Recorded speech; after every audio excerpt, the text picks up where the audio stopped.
ข้อดีของการคลิปปลายนะครับการคลิปปลายนี้คือเป็นการตัดเอาหนังหุ้มปลายอวัยวะเพศส่วนเกินออกปัจจุบันนี้มันจะมีอยู่หลักๆ3วิธีนะครับ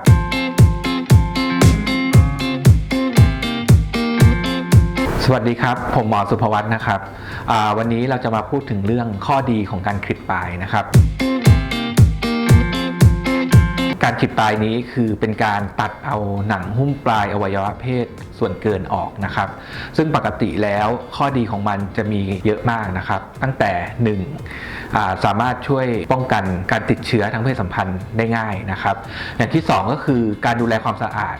นะครับก็สามารถดูแลความสะอาดได้ง่ายขึ้นนะครับแล้วก็เปิดทำความสะอาดล้างได้สะอาดดีมากขึ้นนะครับและข้อที่ดีต่อไปอีกอย่างหนึ่งคือในผู้ป่วยที่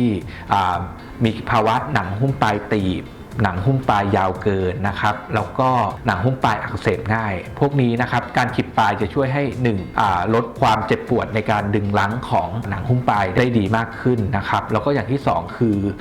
มันสามารถช่วยป้องกันไม่ให้เกิดการอักเสบด้านในได้ค่อนข้างดีกว่าแล้วอย่างสุดท้ายก็คือถ้ามีการตีบตันของหนังหุ้มปลายอวัยวะเพศเราไม่สามารถเช็คด้านในได้ว่ามัน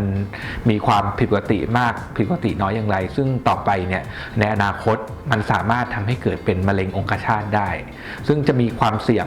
คืออาจจะจำเป็นต้องตัดทั้งอวัยวะเพศออกได้เลยนะครับสำหรับวิธีขั้นตอนนะครับในการคลิปหนังหุ้มปลายนะครับปัจจุบันนี้มันจะมีอยู่หลักๆ3วิธีนะครับซึ่งทั่วๆไปอย่างแรกก็คือวิธีแรกเราจะใช้1การผ่าตัดแบบธรรมดาก็คือใช้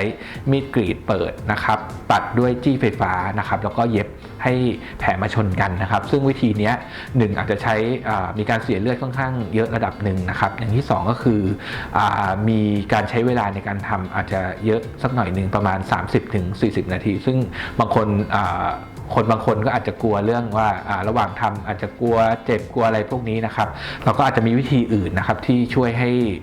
การผ่าตัดเร็วขึ้นนะครับอันนี้คือวิธีแรกนะครับสำหรับวิธีที่2ก็คือวิธีการใช้เลเซอร์ช่วยในการตัดนะครับซึ่งวิธีที่2เนี้ยก็ไม่เป็นที่นิยมเท่าไหร่เพราะว่ามันต่างกับการใช้จี้ไฟฟ้าเพียงแค่ใช้เลเซอร์ในการตัดหนังหุ้มปลายออกซึ่งเลเซอร์เนี้ยก็สุดท้ายเราก็ต้องกลับมาเย็บแผลเหมือนเดิมนะครับก็ใช้เวลา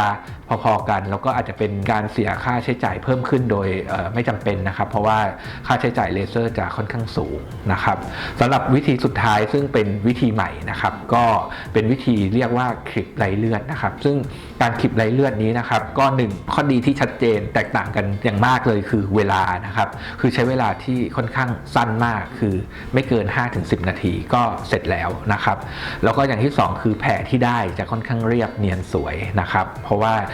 เรามีการเหมือนค่อนข้างเย็บด้วยเครื่องมือพิเศษซึ่งสามารถห้ามเลือดได้ดีอย่างที่2คือแผลเย็บอย่างเป็นระเบียบนะครับแล้วก็ที่สำคัญคือการดูแลทำความสะอาดรักษาแผลหลังผ่าตัดเนี่ยเป็นไปค่อนข้างง่ายนะครับแล้วก็หลังจากนั้นก็ใช้ชีวิตได้ตามปกติค่อนข้างไวกว่านะครับ